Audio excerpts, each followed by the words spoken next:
আসসালামু আলাইকুম প্রিয় শিক্ষার্থীরা, সবাইকে স্বাগতম জানাচ্ছি টেকনিক ইজি এডুকেশনের পক্ষ থেকে। আমি হাবিবুল্লাহ। আজকের ক্লাসে আমরা আলোচনা করব আমাদের নবম দশম শ্রেণীর অষ্টম অধ্যায় বৃত্তের একটা গুরুত্বপূর্ণ সৃজনশীল, যেটি এসেছিল ঢাকা বোর্ড 2025 সালে। প্রশ্নটি সমাধান করব আমাদের ডিজিটাল বই ইজি ম্যাথ থেকে। এই বইয়ের মধ্যে তুমি তোমার পাঠ্য বইয়ের সমাধান, এমসিকিউ সমাধান সহ যা যা আছে, বিগত বছরের সৃজনশীল সমাধান, সাজেশন সবকিছু পেয়ে যাবে তুমি এই বইয়ের মধ্যে। শুধু তাই নয়, এই বইয়ের প্রত্যেকটা প্রশ্নের সাথে একটা কিউআর কোড থাকবে। ওই কিউআর কোড জাস্ট স্ক্যান করলেই তুমি ওই প্রশ্নের সমাধান ভিডিও আকারে পেয়ে যাবে। সো যদি তুমি উত্তর দেখে না বুঝতে পারো, কোনো সমস্যা নাই, তোমার সাথে কিন্তু টিচার অলওয়েজ আছে, জাস্ট স্ক্যান করবা আর শিখবা, আর কিছুই না। তো যারা বইটা সংগ্রহ করেছো তাদের অনেক অনেক অভিনন্দন। আর অবশ্যই মনোযোগ দিয়ে পড়ালেখা করবা, বই কিনে রেখে দিলে হবে না, পড়ালেখা করতে হবে। আর যারা এখনো কিনো নাই, অন্য জায়গা থেকে হয়তো বা ভিডিওটা দেখতে পাচ্ছ, তাদেরকে বলবো যে দ্রুত বইটা সংগ্রহ করে ফেলো। ইনশাল্লাহ তোমার এসএসসির প্রিপারেশনের বেস্ট একটি বই হতে চলেছে। তো চলো আমরা শুরু করি। আমাদের এই প্রশ্নে যদি আমরা দেখি, এখানে একটা উদ্দীপক দেওয়া আছে আর ক নম্বর প্রশ্ন দেওয়া আছে। আমরা প্রথমে ক খ গ আছে, ক নম্বর প্রশ্নটা আমরা আগে সমাধান করি, পরে উদ্দীপক পড়ি, কারণ ক নম্বর প্রশ্নটা উদ্দীপকের সাথে রিলেটেড না। কি বলা হচ্ছে দেখো, 5 সেন্টিমিটার ব্যাসার্ধ বিশিষ্ট একটি বৃত্তের স্পর্শক আঁকো। সোজা হিসাব, 5 সেন্টিমিটার ব্যাসার্ধ বিশিষ্ট একটি বৃত্তের স্পর্শক অঙ্কন করতে হবে। তো আমরা যদি এটা অঙ্কন করতে যাই, তাহলে আমরা এটা কিভাবে অঙ্কন করতে পারি সেটা আমরা একটু দেখি। প্রথমে আমাদেরকে 5 সেন্টিমিটার একটা রেখা অঙ্কন করতে হবে। তো আমরা স্কেল আর পেন্সিল নিয়ে আসি, আমরা 5 সেন্টিমিটার একটা রেখা অঙ্কন করার চেষ্টা করি। ওকে, তো আমরা যদি এখানে দেখি যে এটা হচ্ছে 5 সেন্টিমিটার একটা রেখা, যে শূন্য থেকে 5 পর্যন্ত আমরা রেখা অঙ্কন করবো। এই যে 0 থেকে 5 পর্যন্ত আমরা রেখা অঙ্কন করলে সেটা হচ্ছে 5 সেন্টিমিটার একটা রেখা। তো এই 5 সেন্টিমিটার এটা হচ্ছে আমাদের ব্যাসার্ধ, ঠিক আছে। আর এই ব্যাসার্ধ বিশিষ্ট একটি বৃত্ত অঙ্কন করতে হবে। তো এই 5 সেন্টিমিটার ব্যাসার্ধ বিশিষ্ট কিভাবে বৃত্ত অঙ্কন করব, আমরা জাস্ট পেন্সিল কম্পাস দিয়ে 5 সেন্টিমিটারের মাপটা নিবে, যে মাপটা আমরা নিব, 5 সেন্টিমিটারের মাপটা নিব, নিয়ে আমরা এখানে যে কোনো একটা বিন্দুতে বসিয়ে, এই যে কোনো এক জায়গার মধ্যে আমরা এখানে রেখে আমরা হচ্ছে বৃত্তটি অঙ্কন করে ফেলবো। এই যে দেখো, এখানে রেখে আমরা হচ্ছে বৃত্তটি অঙ্কন করে ফেললাম। আচ্ছা, কালারটা আমরা একটু চেঞ্জ করে দিই, অন্য কালার দিই, তাহলে আরো ভালো বুঝতে পারবা। এই যে দেখো, একটা বৃত্ত কিন্তু অঙ্কন করে ফেললাম। বৃত্তটা যদিও অনেক বড়, বাট একটা বৃত্ত তো অঙ্কন হইলো নাকি। একটা বৃত্ত অঙ্কন করে ফেললাম 5 সেন্টিমিটার ব্যাসার্ধ বিশিষ্ট। ওকে, ভালো কথা। বৃত্তটা যদিও বড় দেখা যাচ্ছে, কারণ এখানে আসলে এটা স্কেলটা ইঞ্চিতে আর কি, 5 ইঞ্চি হয়ে গেছে। এখন যাই হোক, বৃত্তটার কেন্দ্র কি, এই যে এটা হচ্ছে বৃত্তের কেন্দ্র। আচ্ছা, তো বৃত্তের কেন্দ্র আমরা পেয়ে গেলাম। এখন আমাদের প্রশ্নে কি জানতে চেয়েছে দেখো তো।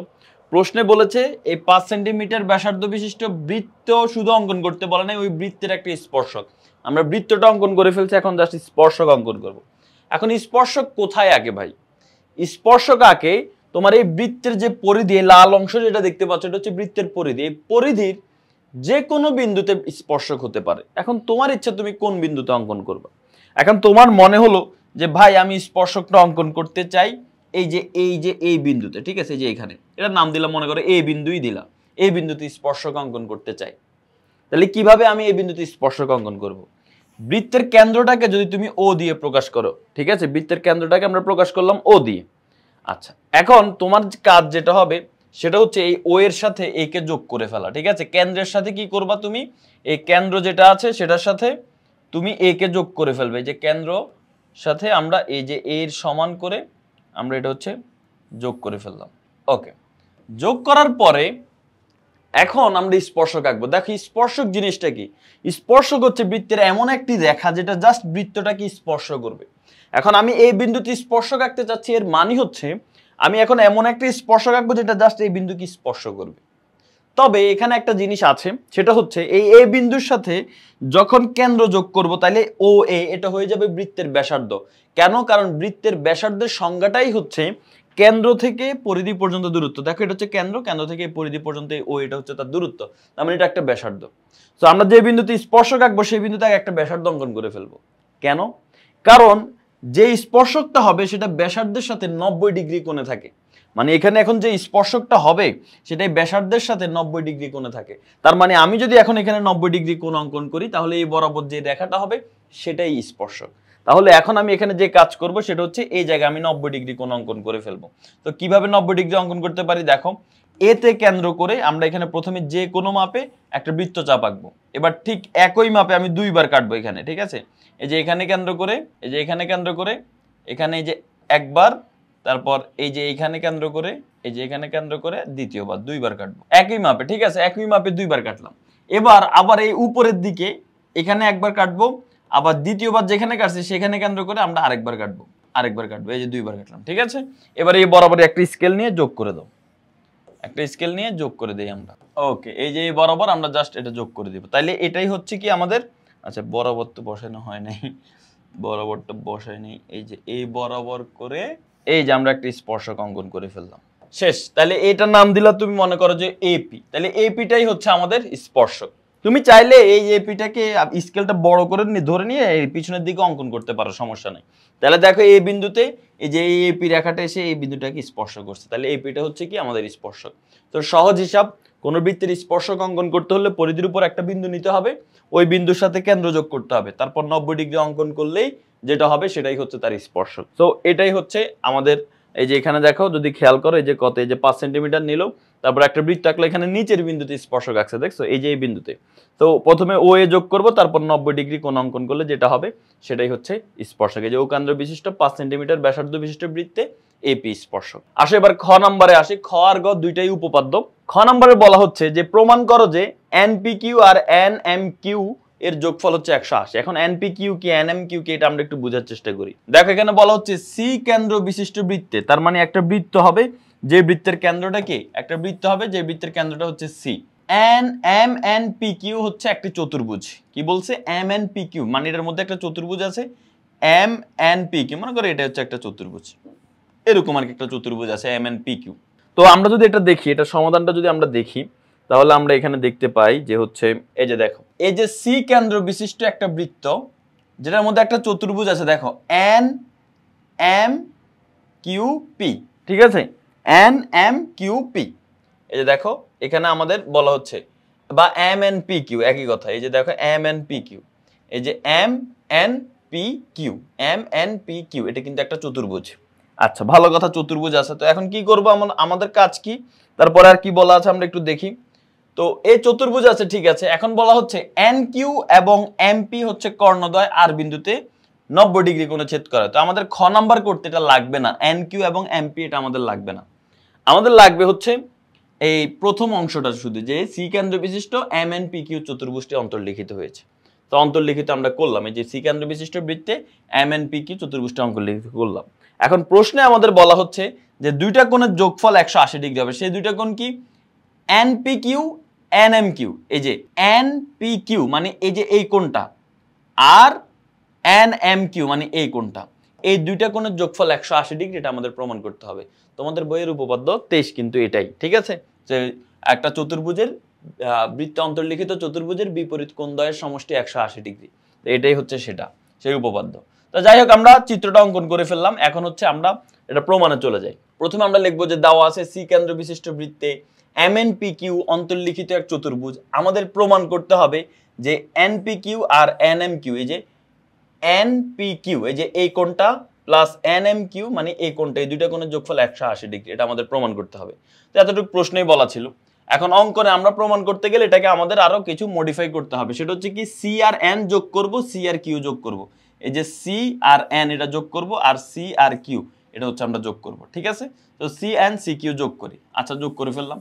তো যোগ করলে আমাদের ফাইনাল চিত্রটা এটা হবে, ঠিক আছে? একদম এখন এই চিত্রটা আমাদের আসবে। এবার আসলে আমরা প্রমাণে চলে যাব, সবচেয়ে ইম্পর্টেন্ট ধাপ যেটা প্রমাণ। আমরা এখন প্রমাণে চলে আসি। তো আমরা যদি প্রমাণে আসি, আমরা যদি এখানে খেয়াল করি প্রমাণের মধ্যে কি বলা আছে, ধাপ 1 এর মধ্যে কি বলা আছে? ধাপ 1 এ বলা আছে একই চাপ কিউ এম এন এর উপর, কিউ এম এন এর উপর। এখন কিউ এম এন কোনটা একটু ভালো করে খেয়াল করো। কিউ এম এন হচ্ছে যে এই চাপটার কথা বলা হচ্ছে। এটা করতে হলে কিন্তু উপপাদ্য 20 এর আইডিয়া তোমার মাথায় থাকতে হবে, যে ওই যে আমাদের কেন্দ্রস্থ কোণ বৃত্তস্থ কোণের দ্বিগুণ হয়, এই জিনিসটা মাথায় থাকতে হবে আর কি। যাই হোক, এখন একটা চাপ কিউ এম এন এর কথা বলা হচ্ছে। এই চাপের উপর কি দণ্ডায়মান, এটার মধ্যে কেন্দ্রস্থ কোণ কোনটা বলো তো? এটা একটা চাপ, বৃত্তের পরিধির একটা অংশ হচ্ছে সেটা চাপ, তার মানে কিউ এম এন হচ্ছে একটা চাপ। এই চাপের মধ্যে দণ্ডায়মান কেন্দ্রস্থ কোণ কোনটা হবে? কেন্দ্রস্থ কোণ হবে এই চাপটা যেখান থেকে শুরু সেটার সাথে কেন্দ্র যোগ করলে, এবং যেখানে শেষ সেটার সাথে কেন্দ্র যোগ করলে যে কোণটা উৎপন্ন হবে সেটা হচ্ছে কেন্দ্রস্থ কোণ, মানে কিউ সি এন। এটা হচ্ছে আমাদের কি কেন্দ্রস্থ কোণ। এই যে দেখো এটা হচ্ছে আমাদের কেন্দ্রস্থ কোণ, দণ্ডায়মান কেন্দ্রস্থ QCN। আচ্ছা, এখন এই একই চাপের উপর QMN চাপের উপর বৃত্তস্থ কোণ কোনটা? এই যে কিউর সাথে আমরা যদি পি যোগ করে দেই বৃত্তের মধ্যে, দেখো বৃত্তের মধ্যে পিটা কিন্তু বৃত্তে আছে, কিউর সাথে পি আর এন এর সাথে পি যোগ করলাম, বৃত্তে যোগ হলো। এই দেখো QMN এর চাপটা শুরু হয়েছে কিউ থেকে, শেষ হয়েছে এন এ। এখন চাপ যেখান থেকে শুরু হয়েছে সেখান থেকে বৃত্তে যোগ করলাম, চাপটা যেখানে গিয়ে শেষ হয়েছে সেখান থেকে বৃত্তে যোগ করলাম, তাহলে যে কোণটা উৎপন্ন হলো QPN সেটা হচ্ছে আমাদের বৃত্তস্থ কোণ। তো এই যে QPN বা NPQ, আচ্ছা এটাকে QPN বলা যায়, আবার তুমি চাইলে এভাবে বলতে পারো NPQ। তো এই যে NPQ এটা হচ্ছে বৃত্তস্থ কোণ। সো উপপাদ্য 20 আমরা পড়ছিলাম কোন বৃত্তের একই চাপের উপর বৃত্তস্থ কোণ যেটা আর কেন্দ্রস্থ কোণ যেটা, এই দুটোর মধ্যে একটা সম্পর্ক আছে, সেটা হচ্ছে কেন্দ্রস্থ কোণটা বৃত্তস্থ থেকে ডাবল হয়। এই যে চাপটা কি, দেখো চাপটা হচ্ছে লাল কালারে যেটা দেখতে পাচ্ছ সেটা হচ্ছে চাপ। এই যে এই QMN এটা হচ্ছে চাপ, এই চাপের উপর দণ্ডায়মান আমাদের হচ্ছে এই কেন্দ্রস্থ কোণটা হচ্ছে কি, এটার সাথে কেন্দ্র যোগ করলে যে কোণ উৎপন্ন হবে, এই যে এটা হচ্ছে কেন্দ্রস্থ কোণ QCN, এটা হচ্ছে কেন্দ্রস্থ কোণ। আর বৃত্তস্থ কোণ কোনটা? QPN, এটা হচ্ছে কি, এটা হচ্ছে বৃত্তস্থ কোণ। তাহলে কেন্দ্রস্থ কোণ আর বৃত্তস্থ কোণ এখানে দুইটা জিনিস আমরা দেখলাম। তবে এই দুইটার মধ্যে একটা সম্পর্ক আছে। সম্পর্ক কি? এই দেখতে বোঝা যাচ্ছে এই কোণটা বড়, দেখো এই কোণটা দেখো অনেক বড়, আর এই কোণটা দেখো অত বড় না, ছোট। এদের মধ্যে সম্পর্ক কি? সম্পর্ক হচ্ছে এই কোণটা হচ্ছে দ্বিগুণ হয়, ডাবল হয়। কার? এটার থেকে এটা ডাবল হয়, অর্থাৎ QCNটা ডাবল হবে কার? QPN থেকে। তো QCN যেহেতু ডাবল, এখন এটা যেহেতু এটার অর্ধেক, এই যে QCN থেকে এটা যেহেতু অর্ধেক, এটা সমান করতে হলে কি করতে হবে? যেটা ছোট তার সাথে 2 গুণ দিতে হবে, তাই না? যেহেতু এটা 2 গুণ বড়, তার মানে এটা সমান যদি এটা করতে হয়, মনে করো এটা হচ্ছে 80, এটা হচ্ছে 40।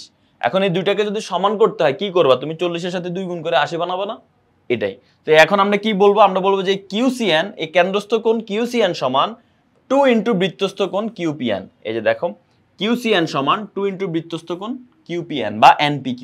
এটাকে QPN বলতেছি বারবার, বাট এটা হচ্ছে NPQ, একই কথা। এই যে এটাই আমরা লিখলাম যে QCN ইকুয়াল টু 2 ইনটু বৃত্তস্থ NPQ। এখন যদি আমরা দেখি যে এটাকে আমরা একটা সমীকরণ আকারে প্রকাশ করতে পারি, সেটা কি?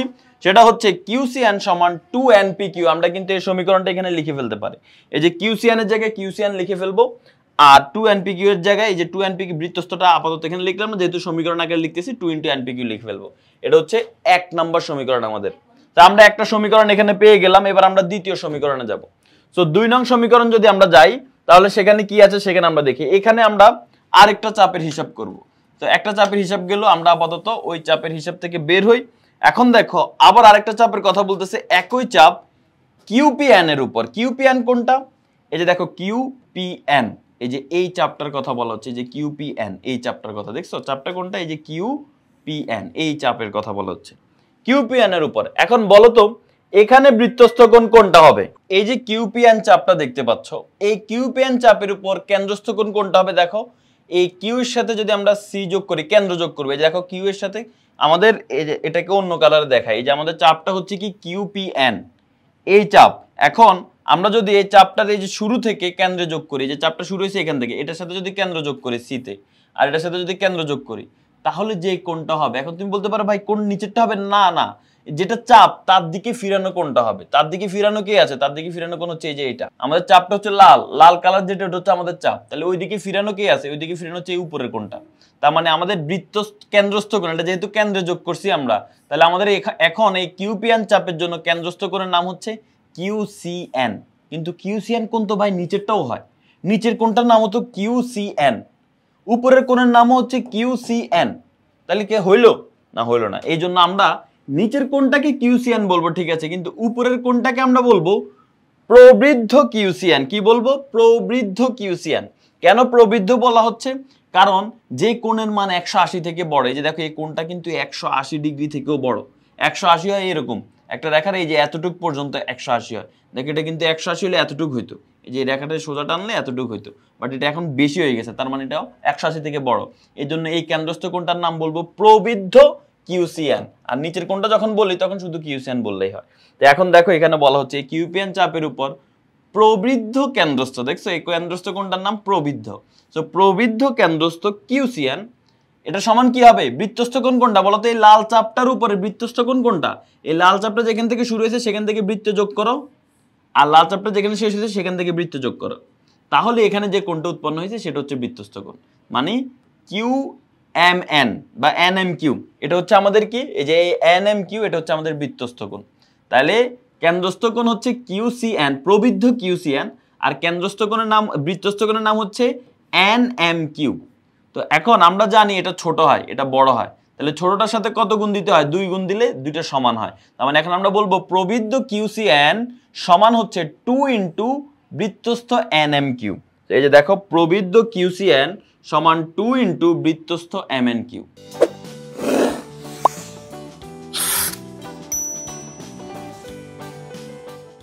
এখন এইখানে আমরা বৃত্তস্থ কথাটা উঠায় আমরা হচ্ছে জাস্ট এতটুকু লিখলাম, লিখে আমরা এখন 2 নং সমীকরণ দিয়ে দিলাম। তাহলে 1 নং আর 2 নং দুইটা সমীকরণ আমরা পেয়ে গেছি। এখন আমাদের এই দুইটা সমীকরণ যোগ করতে হবে। এই যে দেখো, এটা হচ্ছে এই লাইনটাও নিচের লাইনটা, এটা দেখার দরকার নেই। এখন দেখো সমীকরণ 1 ও 2 যোগ করব। তো যোগ করার ক্ষেত্রে প্রথমে আমরা এই কিউসিএন এর সাথে এই যে 1 নং সমীকরণে কি আছে, 1 নং সমীকরণে আছে কিউসিএন, 2 নং সমীকরণে হচ্ছে প্রবৃদ্ধ কিউসিএন। কারণ কি দেখো, 1 নং সমীকরণে কিউসিএন হচ্ছে এই যে নিচেরটা, আর 2 নং সমীকরণে কিউসিএন হচ্ছে এই উপরেরটা। তার মানে আমরা এটাকে বলবো শুধু কিউসিএন, এটাকে বলবো প্রবৃদ্ধ কিউসিএন। তো যোগ করার ক্ষেত্রে বাম পক্ষের সাথে বাম পক্ষ যোগ করব। এই যে দেখো, প্রবৃদ্ধ কিউসিএন এর সাথে শুধু কিউসিএন যোগ করব। এই যে প্রবৃদ্ধ কিউসিএন, এটার সাথে শুধু কিউসিএন যোগ করব। আচ্ছা, এবার ইকুয়াল ডান পক্ষের সাথে ডান পক্ষ যোগ করব। 2 nm কিউর সাথে আর 2 np কিউ যোগ হবে। এই যে দেখো, 2 np Q R 2 nm Q যোগ হয়ে গেছে। এবার এখান থেকে কি কমন যায় বলো তো? এখান থেকে আমরা একটা 2 কমন নিতে পারি। এখানেও 2 আছে, এখানেও 2 আছে, একটা 2 কমন নিলাম। 2 কমন নেওয়ার পরে এখানে থাকে শুধু npq আর nmq। এখন তুমি একটু দেখো npq কোনটা, দেখো তো npq কোনটা। এই যে npq, এই যে এটা হচ্ছে কোন npq।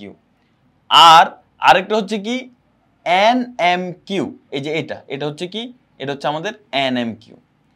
এখন তুমি যদি খেয়াল করো যে একটা জিনিস দেখো, এই দুইটা কোণ, এই যে npq আর nmq তো আমরা দেখলাম। এখন তুমি যদি খেয়াল করো যে এখানে আমাদের যে প্রথমে যে এই যে কোণটা আছে, কোণটার নাম হচ্ছে ncq, এই যে এই কোণটা বা qcn, এই যে নিচের কোণটা, আর প্রবৃদ্ধ qcn মানে হচ্ছে এই যে এই উপরের কোণটা।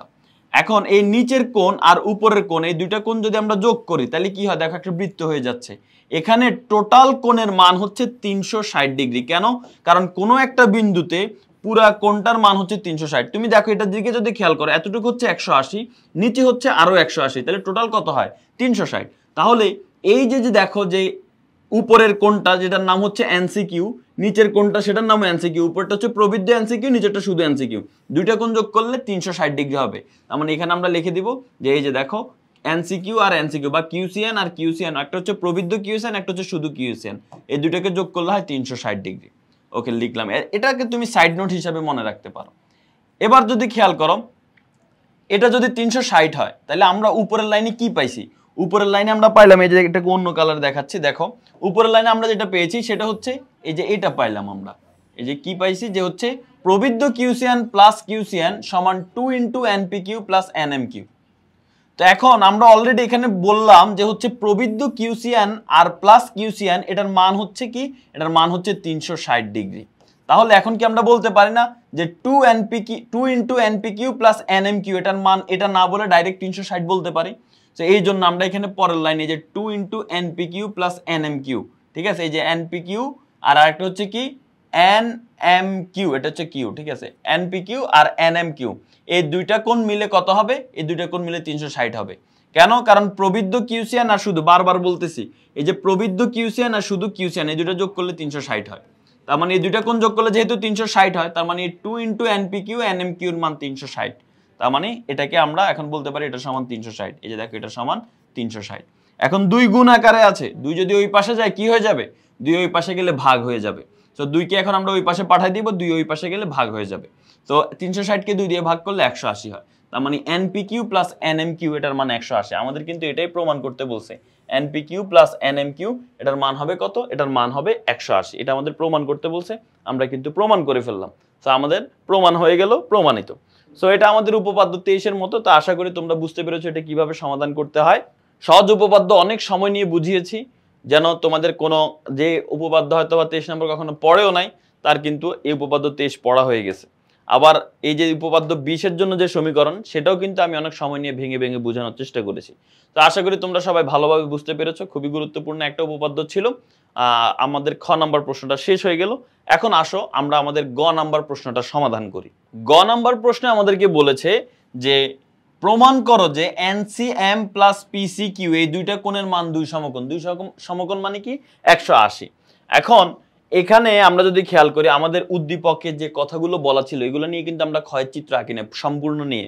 এই যে সি কেন্দ্র বিশিষ্ট এম এন পি কিউ চতুর্ভুজটি অন্তর্লিখিত, তার মানে এই চতুর্ভুজটি কি হবে, এই চতুর্ভুজটা অন্তর্লিখিত আছে। আমরা জাস্ট এতটুকু অঙ্কন করছিলাম, কারণ মনে রাখবো উদ্দীপকে যেটা থাকবে সেটা কিন্তু সেই চিত্রটা সম্পূর্ণটা কিন্তু চিত্র হবে না খ আর গ এর জন্য। খ এর জন্য কিছু অংশ থাকবে, গ এর জন্য কিছু অংশ থাকবে। তো যেমন এই যে আমি এন কিউ এম পি কর্ণদ্বয় আর বিন্দুতে ছেদ করে, এটা কিন্তু আমার দরকার ছিল না খতে, কিন্তু এখন গতে দরকার, গতে আঁকতে হবে। তো এখন এই আমরা প্রথমে চতুর্ভুজটা সি কেন্দ্র বিশিষ্ট এম এন পি কিউ চতুর্ভুজ ওটা রাখবো, তারপরে আমাদের এন কিউ এবং এম পি দুইটা কর্ণদ্বয় আমরা অঙ্কন করব। দুইটা কর্ণ অঙ্কন করলে সেটা আর বিন্দুতে ছেদ করবে, ঠিক আছে। তো আমরা এই চিত্রটা একটু আগে অঙ্কন করার চেষ্টা করি। দেখো চিত্রটা হচ্ছে এখানে তোমরা দেখতে পাবা, এই যে আমাদের প্রথমে আমাদের যে চতুর্ভুজটা তোমরা একটু ভালো করে খেয়াল করার চেষ্টা করো। চতুর্ভুজটা হচ্ছে এই যে দেখো এম এন পি কিউ, এই যে একটা চতুর্ভুজ, এটা বৃত্তে অন্তর্লিখিত একটা চতুর্ভুজ। অন্তর্লিখিত মানে কি, বৃত্তে চতুর্ভুজটা এমন হতে হবে যেন বৃত্তের এই চতুর্ভুজের 4টা বিন্দুই, এই যে দেখো 1 2 3 4, এই 4টা বিন্দুই কিন্তু বৃত্তকে স্পর্শ করতে হবে। এই যে দেখো 4টা বিন্দু বৃত্তকে স্পর্শ করছে, বাইরেও যেতে পারবে না, আবার স্পর্শ না করেও থাকতে পারবে না, স্পর্শ করতে হবে। তো 4টা বিন্দু বৃত্তকে স্পর্শ করলে সেটাকে অন্তর্লিখিত বলে। যাই হোক, আমরা চতুর্ভুজটা অঙ্কন করলাম, ভালো কথা। এরপরে কি করতে বলছে, এরপর বলছে এন কিউ এবং এমপি কর্ণদ্বয়। তুমি দেখো এখানে এই যে কর্ণ কি, যে কোনো একটা বিন্দু থেকে তার বিপরীত কৌণিক বিন্দু যোগ করলে সেটা হচ্ছে একটা কর্ণ। তার মানে এন কিউ একটা কর্ণ, আর একটা কর্ণকে এই যে পি এম আর একটা কর্ণ। এই দুইটা কর্ণ কোন বিন্দুতে ছেদ করছে বলতো, এই যে আর বিন্দুতে ছেদ করছে। দেখতে পারছো আর বিন্দুতে ছেদ করছে, এটাও কিন্তু প্রশ্নে বলা ছিল। এই যে দেখো এন কিউ এবং এমপি কর্ণদ্বয় পরস্পর আর বিন্দুতে সমকোণে ছেদ করে। সমকোণ মানে কি বলতো, সমকোণ মানে 90 ডিগ্রি কোণে ছেদ করে। সো দুইটা রেখা যখন 90 ডিগ্রি কোণে একটা আরেকটাকে ছেদ করে তখন কিন্তু এখানে আসলে একটা 90 না, এখানে টোটাল 4টা 90 ডিগ্রি কোণ উৎপন্ন হয়ে যায়। দেখো এটা যখন এটাকে 90 ডিগ্রি কোণে ছেদ করে, তার মানে এই পাশের কোণটাও 90 ডিগ্রি, এই নিচের কোণটাও 90 ডিগ্রি, এই কোণটাও 90 ডিগ্রি। বুঝতে পেরেছো? আচ্ছা, তো এটা আশা করি ক্লিয়ার হয়ে গেছো যে এটা চিত্রটা এতটুকু পর্যন্ত আমরা বুঝছি। এখন তাও তো বলতে পারো যে ভাই আরো তো দাগ আছে। হ্যাঁ, এই দাগগুলো সম্পর্কে আমরা একটু পরে বলতেছি। তো সি কেন্দ্র বিশিষ্ট বৃত্তটা তো বলা আছে, তার মানে কেন্দ্রটা সি, এটা আমরা বুঝি। এখন প্রথমে আমরা লিখবো যে মনে করে সি কেন্দ্র বিশিষ্ট এম এন পি কিউ চতুর্ভুজটির অন্তর্লিখিত এবং বৃত্তে এন কিউ ও এম পি কর্ণদ্বয় পরস্পরকে আর বিন্দুতে ছেদ করছে, তাও কি সমকোণে। তো এতটুকু প্রশ্নে বলা ছিল, আমরা জাস্ট চিত্র দেখে দেখে লিখে দিব। এরপর প্রমাণ করতে হবে, এটাও প্রশ্নে বলা ছিল। দেখো কি প্রমাণ করতে হবে, যে এনসিএম আর পিসিকিউ দুই সমকোণ। এনসিএমটা কে দেখো তো, এন সি এম, এই যে দেখো এন সি এম, এই যে দেখতে পাচ্ছ এই কোণটার কথা বলতেছে। আচ্ছা, আরেকটা কি পিসি কিউ, এই দেখো পি সি কিউ, এই যে এই কোণটা। এই দুইটা কোণের মান 180 ডিগ্রি আমাদের প্রমাণ করতে হবে। তো এই দুইটা কোণ যদি বানাইতে হয় তাহলে আমাদের এন এর সাথে সি যোগ করতে হবে, এম এর সাথে সি যোগ করতে হবে, কিউ এর সাথে সি যোগ করতে হবে, এম এর সাথে সি যোগ করতে হবে। তাহলে আমাদের এখন চিত্রটা ফাইনাল চিত্র হলো। তো এই এখন হচ্ছে সবচেয়ে গুরুত্বপূর্ণ ধাপ, সেটা হচ্ছে প্রমাণ। তো আমরা যদি এখানে খেয়াল করি, প্রমাণ যদি করতে যাই, প্রথমে ধাপ 1, এখানেও আমাদের উপপাদ্য 20টা কাজে লাগবে। দেখো একই চাপ এনএম এর উপর, এনএম চাপটা, এই যে চাপ কোনটা, এই যে এনএম চাপের কথা বলতেছে, এই যে এই চাপটার কথা বলা হচ্ছে, এই এনএম, এই চাপটার কথা বলা হচ্ছে। এই এনএম চাপের উপর দণ্ডায়মান কেন্দ্রস্থ কোণ, এর মধ্যে কেন্দ্রস্থ কোণ কোনটা দেখো তো, এই এন এর সাথে সি যোগ করলে, এম এর সাথে সি যোগ করলে যে কোণটা হয় এটা হচ্ছে কেন্দ্রস্থ কোণ, নাম হচ্ছে এনসিএম। এই যে এনসিএম নাম হচ্ছে কেন্দ্রস্থ কোণ। আর বৃত্তস্থ কোণ কোনটা হবে, এনপিএম। এই যে দেখো এন, এটার সাথে বৃত্ত যোগ হবে, এই যে এই চাপটা শেষ হয়েছে এম এ, তার মানে এটার সাথে বৃত্ত যোগ হবে, তাহলে এই কোণটার নাম কি, এনপিএম। এটা হচ্ছে বৃত্তস্থ কোণ। তাহলে কেন্দ্রস্থ কোণ আর বৃত্তস্থ কোণের মধ্যে সম্পর্ক কি, বৃত্তস্থর সাথে 2 গুণ করলে সেটা কেন্দ্রস্থ সমান হয়। তার মানে 2 ইন্টু বৃত্তস্থ কোণ সমান হচ্ছে কেন্দ্রস্থ কোণ। তার মানে এই যে এখানে আমাদের হচ্ছে এই যে 2 ইন্টু বৃত্তস্থ কোণ সমান হচ্ছে কেন্দ্রস্থ কোণ। এই যে এনসিএম এটা সমান হচ্ছে 2 ইন্টু এনপিএম। তাহলে এটাই হচ্ছে আমাদের কি, আমাদের হচ্ছে সূত্র দিয়ে আমরা এটা বুঝতে পারি যে এনসিএম সমান 2 ইন্টু এনপিএম। তাহলে এটা হয়ে গেল। এখন এটাকে আমরা 1 নং সমীকরণ দিব। তবে একটা জিনিস খেয়াল করো, এনপিএম এই যে কোণটা, এই কোণটা তো এই যে এটা, ভালো করে দেখো এনপিএম, এই যে এটা হচ্ছে সেই কোণ। আমি যদি বলি এনপিএম না বলে আমি যদি বলি এনপিআর, তাহলেও কিন্তু এই কোণই বোঝায়। তুমি দেখো NPM মানে এই কোণ, NPR মানে এই কোণ। তো আমি এখানে যে কাজ করব এই NPM এর জায়গায় NPR বলবো, এটাকে 1 নং সমীকরণ দিয়ে প্রকাশ করব। ওকে, 1 নং সমীকরণ দিয়ে প্রকাশ করা হয়ে গেল। এবার আসো আমাদের এই চাপের হিসাব শেষ, NM চাপের হিসাব শেষ। এখন আমরা আরেকটা চাপের কাছে যাব, সেটা হচ্ছে PQ চাপ। এই যে দেখো PQ যে চাপটা আছে এই চাপের উপর আমরা যাব। এই PQ চাপের উপর এখানে কেন্দ্রস্থ কোণ কে? দেখো তো এই P এর সাথে কেন্দ্র যোগ করব, Q এর সাথে কেন্দ্র যোগ করব। তার মানে আমাদের কেন্দ্রস্থ কোণের নাম হচ্ছে PCQ, এটা হচ্ছে কেন্দ্রস্থ কোণ। আর বৃত্তস্থ কোণ কোনটা? এই যে চাপটা যেখান থেকে শুরু সেটার সাথে বৃত্ত যোগ করব, চাপটা যেখানে শেষ এই যে এখানে চাপটা শেষ হয়েছে এটার সাথে বৃত্ত যোগ করব। তার মানে PNQ এটা হচ্ছে বৃত্তস্থ কোণ, এটা কেন্দ্রস্থ কোণ, এটা বৃত্তস্থ কোণ। এখন এই যে আমরা জানি কি কেন্দ্রস্থ কোণ সমান 2 ইনটু বৃত্তস্থ কোণ, অর্থাৎ PCQ সমান আমরা কি লিখতে পারি? এই যে PCQ সমান লিখতে পারি 2 ইনটু আমরা এই PNQ এটা লিখতে পারি, যে দেখো PNQ এই যে 2 ইনটু PNQ এটা সমান কি 2 ইনটু PNQ, এই যে এটা সমান 2 ইনটু এটার নাম হচ্ছে PCQ, এই যে লিখলাম PCQ সমান 2 ইনটু PNQ, এই যে সমান 2 ইনটু PNQ লিখলাম। আচ্ছা এখন তুমি একটা জিনিস খেয়াল করো, PNQ এটা মানে এই কোণ। আমি যদি এখন বলি PNR এটা মানেও কিন্তু একই কোণে বোঝায়। সো PNQ যে কথা, PNR এটাও কিন্তু একই কথা। তো এই জন্য আমি পরের লাইনে PNQ এর জায়গায় PNR লিখছি, এটাকে আমি দিব 2 নং সমীকরণ। এখন তোমার মনে হতে পারে কেন আমি বারবার এই যে এই PM এর জায়গায় PR পর্যন্ত নিচ্ছি, NQ এর জায়গায় NR পর্যন্ত নিচ্ছি, একটু পরে সেটা তোমার ক্লিয়ার হয়ে যাবে। দেখো এখন আসো আমরা যদি এখানে খেয়াল করি আমাদের দুইটা সমীকরণ পেলাম, এটা হচ্ছে 1 নং সমীকরণ, এটা হচ্ছে 2 নং সমীকরণ। এখন আমরা 1 ও 2 এই দুইটা সমীকরণ যোগ করে দিব। তো চল আমরা এই দুটো সমীকরণ যোগ করে দিই। যোগ করতে গেলে এই বাম পক্ষের সাথে এই বাম পক্ষ যোগ করতে হবে, অর্থাৎ NCM এর সাথে আমাদের PCQ যোগ করতে হবে। তো আমরা NCM আর PCQ যোগ করে দিলাম।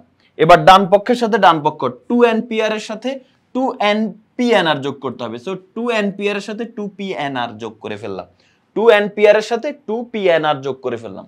আচ্ছা যোগ করলাম, করার পরে 2 বরাবর 2 আছে, সমস্যা নাই। NPR বরাবর এখান থেকে 2NPR থেকে 2 কমন গেলে NPR, আর 2PNR থেকে 2 কমন গেলে PNR। এখন 2 বরাবর 2 আছে আবার, কিন্তু এই দুইটা কোণ যোগ করলে কি হয় একটু ভালো করে খেয়াল করো। NPR মানে কি? NPR মানে হচ্ছে এই যে এই কোণটা, এই যে NPR, এই যে ভালো করে খেয়াল করো, NPR মানে এই কোণটা। আর PNR মানে কোনটা দেখো তো, PNR মানে এই যে এই কোণটা, একটু ভালো করে খেয়াল করো। NPR মানে এই কোণ আর PNR মানে হচ্ছে এই কোণ। এখন এটা সমান লিখতেছে NRM, দেখো NRM এটা সমান এটা লিখতেছে কেন? একটা জিনিস মনে রাখবা, কোনো একটা ত্রিভুজের, এই যে কোনো একটা ত্রিভুজের যদি আমি একটা বাহুকে বর্ধিত করি, মনে করি এটা একটা ত্রিভুজ, এই ত্রিভুজের একটা বাহুকে আমি বর্ধিত করলাম, করার পরে বাহিরের দিকে কিন্তু একটা কোণ উৎপন্ন হয়, তাই না? এটাকে বলে বহিস্থ কোণ। এই বহিস্থ কোণটা এর অন্তস্থ কোণ দুইটার যোগফলের সমান, বিপরীত দিকের। তুমি হয়তো কথাটা বুঝো নাই, আমি আবার বুঝাই দিচ্ছি। দেখো এই যে বহিস্থ কোণটা আমরা অঙ্কন করলাম, এই যে বহিস্থ কোণ, কোন একটা ত্রিভুজের এক বাহু বাড়াইলে বাহিরের দিকে একটা কোণ উৎপন্ন হয়, এটাকে বলে বহিস্থ কোণ। এই বহিস্থ কোণের সাথে ভিতরে যে তিনটা কোণ আছে, তিনটা কোণের নাম হচ্ছে অন্তস্থ কোণ, কারণ এটা ভিতরে আছে। এই তিনটা কোণের দুইটা কোণের সাথে সম্পর্ক হয়। কি সম্পর্ক? সেটা হচ্ছে এই বহিস্থ কোণটা হয় ভিতরের দুইটা কোণের যোগফলের সমান। এখন কোন দুইটা কোণ? এটা আর এটার যোগফল, না এটা আর এটার যোগফল, না এটা আর এটার যোগফল? কোন দুইটা কোণের যোগফল?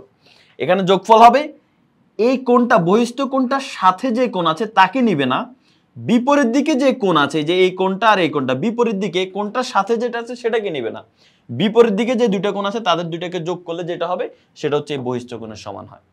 তাহলে তুমি যদি একটু ভালো করে খেয়াল করো, এই যে PRN এই যে ত্রিভুজটা, এই যে PNR ত্রিভুজ, এই ত্রিভুজে আমি যখন এটাকে একটু বর্ধিত করে M পর্যন্ত আনলাম, তাহলে বহিস্থ কোণটার নাম কি হলো বলো তো? বহিস্থ কোণটার নাম হয়ে গেল NRM। এই যে নীল কোণটা হচ্ছে বহিস্থ কোণ, এই যে দেখো এই নীল কোণটা হচ্ছে বহিস্থ কোণ, এটা হচ্ছে বহিস্থ কোণ। তুমি দেখো ত্রিভুজ হচ্ছে এই যে লালটা, এই লাল ত্রিভুজের দেখো এক বাহু বাড়ানোর কারণে এটা বহিস্থ কোণ হয়েছে। এখন এই বহিস্থ কোণটাই ত্রিভুজের ভিতরে তিনটা কোণ আছে, যে দেখো একটা, দুইটা, তিনটা। এই তিনটা কোণের মধ্যে দুইটা কোণের সাথে তার সম্পর্ক হবে, হবে না কার সাথে? তার এই বহিস্থ কোণের সাথে যে কোণ আছে সেটার সাথে হয় না, বাকি যে দুইটা কোণ আছে ওই দুইটা কোণের সাথে হয়। কি সম্পর্ক? সম্পর্ক হচ্ছে ওই দুইটা কোণকে যোগ করলে এটা সমান হয়। তাহলে এখন দেখো ওই দুইটা কোণের নাম কি? একটা নাম হচ্ছে NPR আর একটা নাম হচ্ছে PNR। তার মানে এই দুইটা কোণকে যোগ করলে কার সমান হবে? এই বহিস্থ নীলকোণটার সমান হবে, এন আর এম এর সমান হবে। তাহলে এখন দেখো এনপিআর মানে এই যে দেখো এনপিআর, আর এই যে দেখো পিএনআর মানে যে কোণটা এটা হচ্ছে পিএনআর, তার মানে এই দুটো যোগ করলে কার সমান হয়? এই বহিস্থ কোণটা এনআরএম এর সমান হয়। এই দেখো এই দুটো যোগ করলে আমি এনআরএম লিখলাম, আর আগে 2 আছে সেই 2 বসে গেছে। এই পাশে আমি এখানে সাইড নোট বলে দিলাম, এই যে দেখো বহিস্থ কোণ এনআরএম, এই কোণটা সমান হচ্ছে এটা আর এটার যোগফল, এই যে এনআরএম হচ্ছে এটা আর এটার যোগফল, শেষ। এখন 2 এর জায়গায় আমি 2 লিখলাম, কোনো সমস্যা নাই, কিন্তু এনআরএম এর জায়গায় আমি 90 লিখলাম। কথা হচ্ছে কেন এনআরএম এর জায়গায় আমি কেন 90 লিখলাম? কারণ হচ্ছে প্রশ্নে বলা ছিল, মনে আছে প্রশ্নের মধ্যে বলা ছিল যে দুইটা যে আমাদের কর্ণ আছে, এই যে এটা হচ্ছে একটা কর্ণ, এটা হচ্ছে একটা কর্ণ, এই কর্ণ দুইটা 90 ডিগ্রি কোণে ছেদ করে। এই যে দেখো প্রশ্নটা খেয়াল করো, প্রশ্নের মধ্যে কিন্তু বলা ছিল যে এই যে এন কিউ আর এমপি কর্ণদ্বয় আর বিন্দুতে সমকোণে ছেদ করে, সমকোণ মানে 90 ডিগ্রি। এই এন কিউ আর এই পি এম এরা হচ্ছে সমকোণে ছেদ করে, সমকোণ মানে 90 ডিগ্রি, মানে এটা একটা 90 ডিগ্রি, এটা একটা 90 ডিগ্রি, চারটা 90 ডিগ্রি হয়। তাহলে এখন কি আমি বলতে পারি না এন আর এম, এই যে এই কোণটা এটা 90 ডিগ্রি, তার মানে এই যে এই এন আর এম এটার মান 90 ডিগ্রি বসাই দিলাম। এখন 2 × 90 মানে কত? 2 × 90 মানে হচ্ছে আমাদের 180 ডিগ্রি, বা 2 × 90 মানে 90 মানে কয় সমকোণ? 90 ডিগ্রি মানে হচ্ছে এক সমকোণ, তার মানে 2 × 90 ডিগ্রি মানে হচ্ছে 2 সমকোণ, এখানে টোটাল 2টা সমকোণ আছে। তাহলে আমরা প্রমাণ করে দিলাম এনসিএম প্লাস পিসিকিউ সমান হচ্ছে 2 সমকোণ। আমাদের কিন্তু এটাই প্রমাণ করার দরকার ছিল, এনসিএম প্লাস পিসিকিউ সমান 2 সমকোণ। 180 ডিগ্রি মানে 2 সমকোণ, সোজা হিসাব। তুমি এখানে 2 সমকোণ না লিখে 90 × 180 সরাসরি লিখতে পারো, সমস্যা নাই। তুমি দেখবে তোমার প্রশ্নে কি বলা আছে, প্রশ্নে আমাদের বলা আছে 180, তো তুমি প্রশ্ন আমাদের বলা ছিল 2 সমকোণ, এই যে দেখো প্রশ্ন আমাদের 2 সমকোণ বলা ছিল, তো তুমি এখানে 2 সমকোণ লিখবা। 180 বলা থাকলে 180 লিখবা, তুমি এখানেও 180 না লিখে 2 সমকোণ লেখো, যেহেতু প্রশ্নে 2 সমকোণ বলা আছে। আশা করি বুঝতে পেরেছো। এই উপপাদ্যটা কি আমরা বারবার দেখছি যে হচ্ছে এখানে আমাদের 20 নম্বর উপপাদ্যটা আসে, একই চাপের উপর দণ্ডায়মান আমাদের কেন্দ্রস্থ কোণটা বৃত্তস্থ কোণের দ্বিগুণ হয়। আর এখানে আরেকটা নতুন জিনিস শিখলাম, এই উপপাদ্যে আরেকটা জিনিস প্রয়োজন পড়ে, সেটা হচ্ছে কি কোন ত্রিভুজের বহিস্থ কোণ তার অন্তস্থ বিপরীত কোণ দুইটার যোগফলের সমান হয়। এই দুইটা জিনিস জানলেই এই উপপাদ্যটা তুমি সমাধান করে ফেলতে পারবা। আশা করি তোমরা সবাই উপপাদ্যটা বুঝতে পেরেছো। তো এই সৃজনশীলটা ঢাকা বোর্ড 2025 সালে এসেছিল, দুইটা প্রশ্নে কিন্তু খুবই গুরুত্বপূর্ণ। আশা করি তোমাদের পুরো কনসেপ্টটা ক্লিয়ার হয়ে গিয়েছে। তো সবাই ভালো থাকো, সুস্থ থাকো, পরবর্তী আরেক পর্বে তোমাদের সাথে দেখা হবে। আল্লাহ হাফেজ, আসসালামু আলাইকুম।